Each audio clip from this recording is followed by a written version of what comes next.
امیر معاویہ رضی اللہ تعالی عنہ کا جو سب سے بڑا مسئلہ ہے خلافت یزید کا، اس کے بارے میں آپ بات کو سمجھیں۔ حضرت معاویہ نے سوچا کہ پہلے بھی بڑا اختلاف ہوا، جنگیں ہوئیں، نقصان ہوئے، اب میری موت کے بعد بھی ایسے حالات نہ ہو جائیں، اب میں کمزور ہو گیا، بوڑھا ہو گیا، کب تک میں زندہ رہوں گا؟ کیا میں اپنے بیٹے کو اپنی زندگی میں اپنے خلافت کے مقام پہ بٹھا دوں اور اس کے لیے بیعت لے لوں؟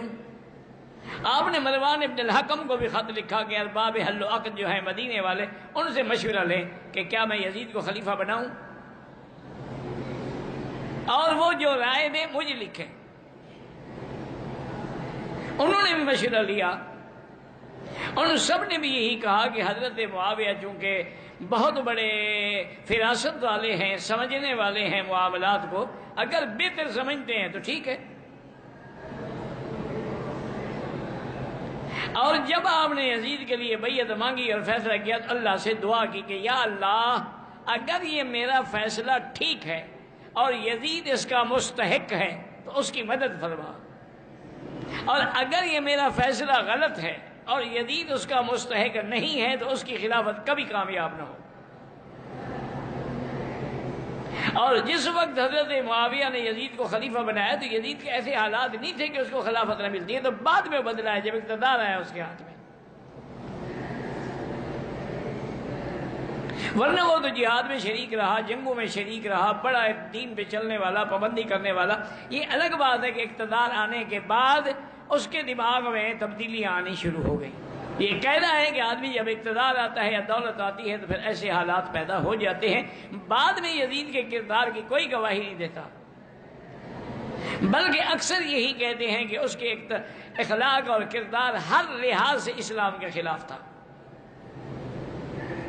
حتیٰ کہ اسی کی وجہ سے سیدنا حسین کا واقعہ کربلا پیش آیا، حتیٰ کہ اسی کے اقتدار کی وجہ سے مدینہ منورہ میں واقعہ ہررا پیش آیا کہ 3 دن کے لیے مدینہ بند ہو گیا۔ ایسے واقعات ہوئے، اور بڑے بڑے اس نے جلیل القدر لوگوں کو بلا گناہ پھانسی بھی چڑھایا۔ یہ سارے حالات حضرت امیر معاویہ کی وفات کے بعد ہیں، ان کی زندگی میں یہ واقعات نہیں ہیں۔ اب آدمی عالم الغیب تو نہیں ہوتا کہ میرا بیٹا کل کیا کرے گا، تو اس لیے یزید کا نام لے کے حضرت معاویہ کو نعوذ باللہ گالی دینا جو ہے یہ تو کفر اور فسق ہے،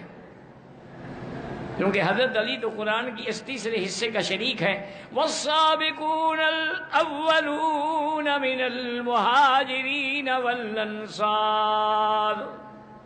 والذین اتبعوہم بإحسان رضی اللہ عنہم ورضوا عنہ۔ اب صحابہ کی 3 جماعتیں ہیں، ایک سابقون مہاجرین ہیں، ایک مدینے والے انصار، اور تیسرے وہ ہیں جنہوں نے مہاجرین و انصار کی اتباع کی۔ تو حضرت معاویہ تو ان میں ہیں جن نے مہاجرین و انصار کی اتباع کی،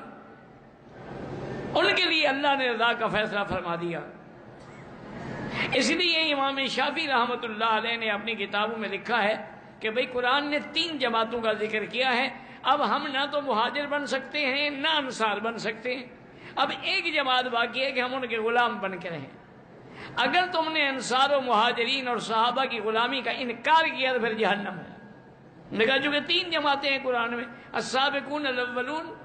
اور دوسرے کون ہیں انصار، اور تیسرے کون ہیں والذین اتبعوہم، اور صرف نتبعوہم نہیں، نتبعوہم بإحسان، یعنی خالص ہو کر ان کی اتباع کریں، کیونکہ صحابہ معیار حق ہیں۔ اسی لیے اللہ نے قرآن میں فرمایا ہے فَإِنْ آمَنُوا بِمِثْلِ مَا آمَنْتُمْ بِهِ، ایمان لاؤ جیسے صحابہ ایمان لائے۔ تو صحابہ تو ایمان کا نمونہ ہے، وہ تو ایمان کے لیے نقش ہے، اور صحابہ ہی ہیں جنہوں نے الحمدللہ ثم الحمدللہ اللہ کے دین کی امانت کو سنبھالا اور پوری دنیا میں دین پہنچایا۔ 60 ہجری میں آپ تقریباً 22 رجب کو آپ فوت ہوئے، اور وہیں دمشق میں آپ کی جنازہ ہوا، اور حضرت ضحاک نے جنازہ پڑھایا اور وہیں وہ دفن کیے گئے۔ اب روافض اور شیعہ نے ایک مذموم حرکت کی ہے کہ 22 رجب کو وہ کونڈے بناتے ہیں اور اس کو کہتے ہیں کہ حضرت امام جعفر کی پیدائش کی وجہ سے ہے، حالانکہ یہ غلط بات ہے۔ حضرت امام جعفر تو رمضان میں پیدا ہوئے، وہ تو 22 رجب کو پیدا ہی نہیں ہوئے، اصل وہ امیر معاویہ کے بغض میں خوشی مناتے ہیں،